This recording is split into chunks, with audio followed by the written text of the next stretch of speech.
Greetings, all. It's been a full year since our last technology update. In fact, more than a year. When we talked, if you recall, about Johnny Appleseed and committed sardines. Seems strange to say that out loud, but it's the truth. We did talk about those things. Hope it rings a bell. The title of that presentation was Of Fruits and Fishes. Tonight, for your consideration, we offer a similarly alliterative title. We're going with Of Webcams and Water Polo. And I hope that tagline piques your interest, has you wondering a bit about what we have in store for you today. We're going to get right into it. To no one's surprise, the contemporary webcam has become a central figure, really a fixture in the daily lives of almost every Plano ISD student and staff member. Yeah. Today, the plan is to dedicate at least a portion of our time together toward understanding the scale to which those tiny camera lenses have influenced teaching and learning and working all across our district. But before we do, I thought we might start with a little historical trivia. When and where do you suppose did the first webcam burst onto the scene? And more than that, what noble pursuit must have led to that milestone invention, right? So we're going to consider the when, the where, and the why of webcams. The answer, it turns out, lies with the fourth oldest college in the world, the University of Cambridge, located about 60 miles north of London. Cambridge has some age to it by anyone's definition. It's long in the tooth. Founded in 1209, more than 8 centuries ago, the university has matriculated many notable alumni, including eminent mathematicians and scientists and even heads of state. They boast 121 Nobel laureates and 11 Fields medalists and 7 Turing Award winners and 14 British prime ministers. So its pedigree is undeniable, and therefore it should come as no shock at all that, in fact, a Cambridge computer scientist is responsible for placing the first camera on the World Wide Web in 1993, some 28 years ago. And so that answers the questions of when and where, but not really why. Surely it was a prestigious pursuit equal to the university's celebrated and time-honored reputation, or so I would have guessed. Let you be the judge. By most accounts, computer science research is fueled by a regular and dependable flow of caffeine. Some would argue that technology services, instructional technology, those divisions are too fueled by coffee and caffeine. Unfortunately, many of the Cambridge researchers worked in offices at that time, 28 years ago, that were located apparently and inexplicably nowhere near the only coffee pot in the entire building. Sad state of affairs. So the story goes they would often show up to get some coffee only to find that the pot was empty. And this, of course, caused great consternation. To solve the problem, they set up a camera to monitor the drippings and droppings of that isolated and now famous coffee machine. And this therefore removed the need for any physical effort to check the coffee levels and avoided the emotional distress of showing up only to find a pot without its caffeinated content. Yeah? And that's ultimately how a webcam was born. That's the when and the where, and now you have the why. What you're looking at are authentic pictures of that coffee pot in Cambridge. Word got out to end the story, and before long, millions of tech enthusiasts from around the world were accessing images of that very same coffee pot in nearly real time. And that Cambridge team tells stories about receiving emails from as far away as Japan, asking if a light could be left on all the time so that the pot can be monitored across all time zones, whether it's daytime or nighttime. Right? So now we'll fast forward those 28 years, to modern day Plano ISD, where nearly all of our 60,000 Chromebooks and our 15,000 desktop computers and 10,000 iPads and 8,000 laptops, all of those devices are equipped with a webcam. In pre-COVID, those little lenses received only our casual attention. Today, they are indispensable tools of the trade, connecting our students to teachers and our teachers to administrators and our campuses to the central office and really our district to other districts around the region, the state, and across the country. And the good works of our webcams, they're really made possible through a robust infrastructure and a combination of video conferencing platforms that make such connections routine. And among the most prominent of those platforms, you might have guessed, is Zoom. And shortly after the district pivoted to remote learning last spring, we established our very own Zoom domain. It's planoisd.zoom.us. And since then, more than 180,000 meetings have occurred, and we've hosted 3.7 million participants connecting at different times from 80 different distinct countries around the world. And in case you're interested, Mexico, India, and Puerto Rico are among the most prominent participant locations outside of the United States. And our teachers have recorded and they have saved nearly 3 terabytes of Zoom meetings, preserving the opportunity for playback, for students to play back those lessons, those lectures, those sessions at a later time. We have also launched Google Meet, another video conferencing platform, more than 50,000 times since last March. And then there is Microsoft Teams, a third platform primarily used by our Plano ISD staff. Employees have combined to launch Teams more than 200,000 times, and we have tallied together more than 19,000 hours spent inside that virtual space, that Microsoft virtual space distinctly. And so in summary, across those 3 platforms, our staff and our students have combined to connect hundreds of thousands of times, and they have invested tens of thousands of hours in each other's webcam-enabled company. But teaching and learning has not been confined or restricted to those real-time synchronous meetings. There has been a significant asynchronous component to all this teaching and learning, and it warrants some of our time and attention too. Even before COVID-19, Google Classroom already had a sizable footprint in our school district. 2 years ago, it was our second most popular application. This year, though, Google Classroom has become far and away the most used and useful tool in our digital backpack. Over this 12-month period, our students and staff have stepped into those virtual classrooms really nearly 12 million times, greater than 11 million, and they've spent more than 200,000 hours collectively accessing and responding to all the instructional content that's been posted into those Google Classrooms. And you might be wondering, maybe the next logical question is, what do our students encounter inside Google Classroom? What kinds of stuff are we putting in there?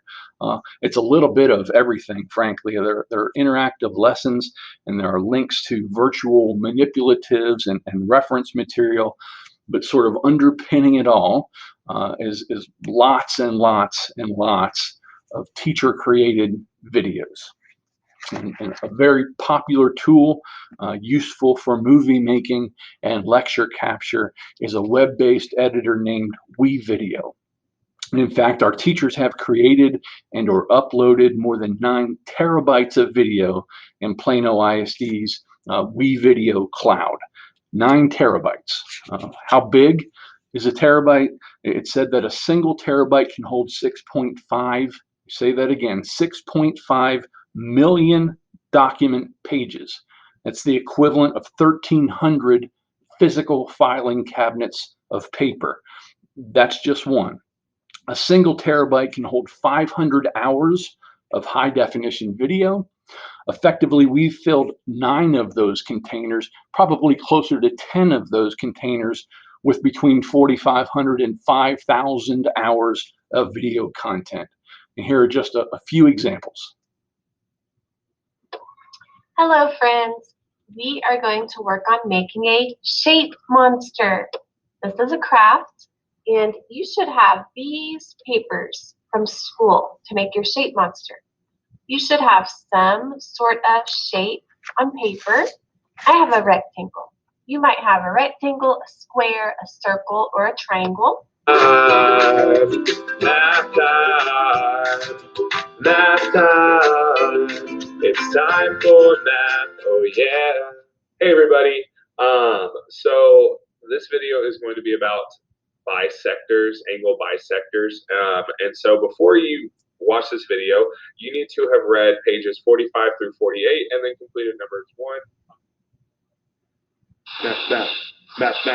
Math.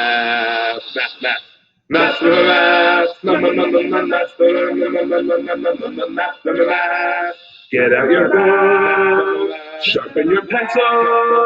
It's time for math.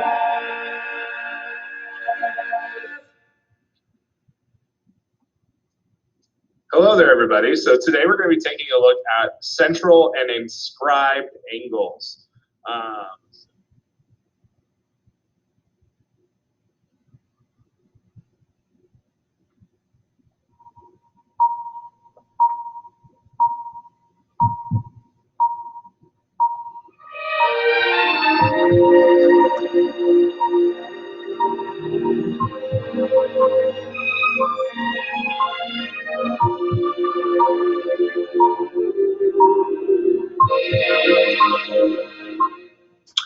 Okay, so the first clip that we watched was of Whitney Garza, a kindergarten teacher from Mitchell Elementary. And the second 2 clips featured Eric Tuzin, a math teacher from Plano East. And finally, you saw a clip from Plano West Orchestra director Ryan Ross. And altogether, maybe we watched a minute and a half to 2 minutes of homegrown Plano ISD video talent. If we did nothing else but watch Plano ISD produced video clips, it would take us no less than 188 days to watch them all. And that's not hyperbole, that is math. That's dividing the total number of hours by 24. It's kind of impressive. Not the math. The math part is not impressive at all, but the video part, hugely impressive. And we started this technology update talking about webcams, both their history and the integral role they're playing in and across our district. But the title slide, if you'll recall, also promised something about water polo. And we have officially arrived at the water polo portion of the presentation. And you can thank Dr. Kerry Cooper for inspiring this segue. I'm sure he's wondering wherever he is, where I'm going with this. True story. Water polo was scheduled to join the list of UIL sanctioned sports as part of the 2021-2022 school year. And about a month ago, Kerry shared with us that the UIL had decided to delay the inaugural season.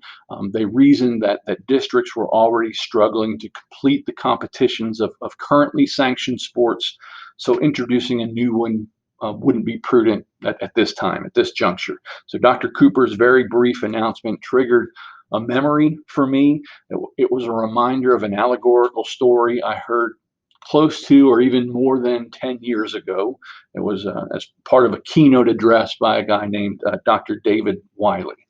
And it's called the Polo parable. And I may have shared some version of this a few years ago, but as our context has changed, I think it's both appropriate and timely to share it again. For the sake of this story, let's pretend that water polo had been sanctioned in Texas long ago, many years ago, and Plano ISD has already emerged as a true powerhouse in the sport. And let's also imagine that our teams have routinely excelled against all competitors, winning conference title after conference title, bringing home state championships year after year. And then one fateful day, let's just say March 12th, 2020, a date I didn't pick randomly, that's the date when things changed. The athletic director and the high school principals called the water polo coaches together into a meeting, and they expressed sincere gratitude for building a program that has become the gold standard by which all other districts measure themselves. And then they broke the news. They said on Monday, due to circumstances way beyond and outside of our control, we need to begin focusing on all of our energy on a brand new sport. Right now, it's still technically polo, but it's going to look very different from what you're used to seeing. Certainly different from what you're used to coaching, and absolutely different from what your athletes are used to playing. Scoring goals will still be very important, but your playbooks will need updating. And the meeting went on for a little while longer, but eventually the coaches were left in the room to start game planning, not only for Monday, but for the foreseeable future. So that is the parable. And on its face, on the surface, maybe the story sounds completely ridiculous, but just below the surface, I think you'll agree there are some parallels we can draw from our recent experience and to our recent experience. The game has changed. It's taken a while for us to get used to new equipment, new strategies, and for many, a completely new and different playing field.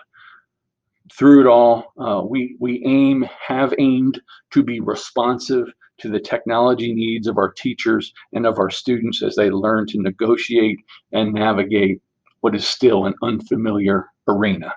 And so I'll conclude with an update on the teacher relief plan. Based on feedback gathered during teacher roundtable discussions last November, the plan was presented to the Faculty Council in December. And related to technology, our efforts centered on 3 specific areas: distributing second monitors to all instructional staff, expanding support for co-seated classrooms, and providing additional software tools to promote student engagement. So since January, I'm happy to report we have, in fact, distributed nearly 4,000 new monitors to teachers across all 71 of our campuses. And also to better support co-seated classes, we've deployed 700 swivels to targeted classrooms.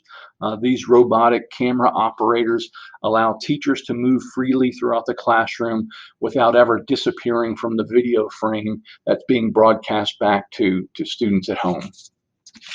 And finally, in partnership with our academic services team, our teachers and students across all 44 elementary campuses now have access to Seesaw for Schools. So it's a platform that promotes online interactivity and engagement, not only for our remote learners, but too for our face-to-face learners. It's a non-discriminate in its ability to engage students no matter which learning environment they happen to be sitting in. And so kind of concludes our report, our update, and we are happy to receive your questions now. Thank you.